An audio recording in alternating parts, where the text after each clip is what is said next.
And astonishingly, parents appear from time to time to be co-opted into this. I think you've talked about this as well, that sometimes parents themselves become powerful activists pursuing the Yeah, I right mean, to.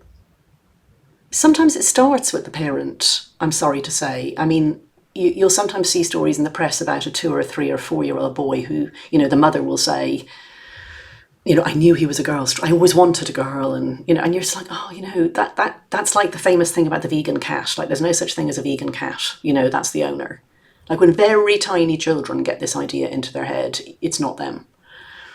And I mean, I won't even speculate as to why they do it, but I'll just point out that they get a lot of kudos for it and a lot of coverage, a lot of praise. Mhm. But that's extreme, and I don't think it's mostly that. I think the problem is if you're a parent and your child comes to you and says, I'm really a boy or I'm really a girl, you can't sit on the fence for very long. There's a choice to be made, and whichever choice you make, you have to accept some risk of regret in your mind, and you will try to choke that down. So if you decide, looking around, unfortunately you land on the suicide statistics, you go to your GP thinking your GP will help you, but your GP just tells you, oh, I'll refer to the Tavistock, the waiting list is 4 years. And, you're very much on your own, and there's so much disinformation pumped out by the activist groups in particular that you're quite likely to get the wrong end of the stick. When I tell young women what testosterone does to women's bodies, including women who are on testosterone, they tell me that nobody had told them that. They'd never heard that. So nobody's informing anybody. So that parent is in a very difficult position. And on top of that, their child has been radicalized online.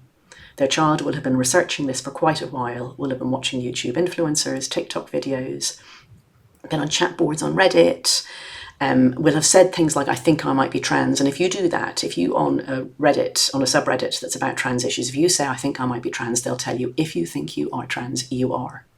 Nobody cis, that's the opposite of trans, ever thinks they might be trans. And you'll be groomed and you'll be taught what to say to your parents, and you'll be primed to think that your parents are bigots if they don't just go along with it straight away. So your parent might say something like, oh, that doesn't make any sense. I mean, how can a boy be a girl? And straight away, the parents are transphobe, and the child has been told you cut them off, you get them out of your life, you lock yourself in your room. The things, these parents, suddenly they're in a nightmare. Anyway, so they don't know what to do. They've got no support. They've got a load of misinformation, and they have to make a call. Like, they really have to. And if they decide what I would say to them, which is, no medical interventions, do not go near any medical professional on the subject of gender, because they will put you down the pathway that we now know is not helpful. You're very isolated. Your friends are telling you you're a bigot. They think that it's gay 2.0. They think that you're like a homophobic parent in the 1980s. Nobody is supporting you. Your child hates you. You're terrified about the suicide risk.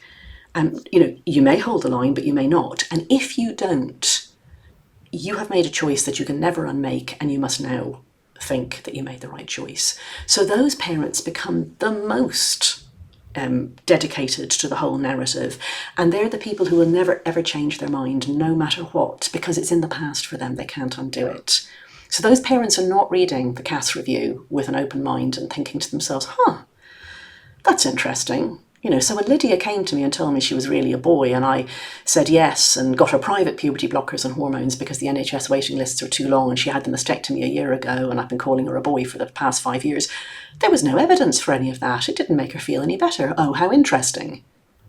They're thinking Dr. Cass is a transphobe and a bigot, and, she used bad research, and she ignored all the activists, and she listened to transphobic bigots like Helen Joyce, or whoever, because that's what they've got to believe to live with themselves.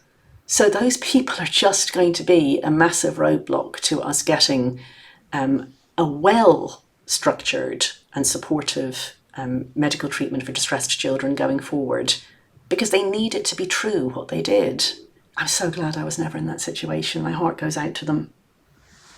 Yeah, well, I must say, mine does too. That is an awful contemplation.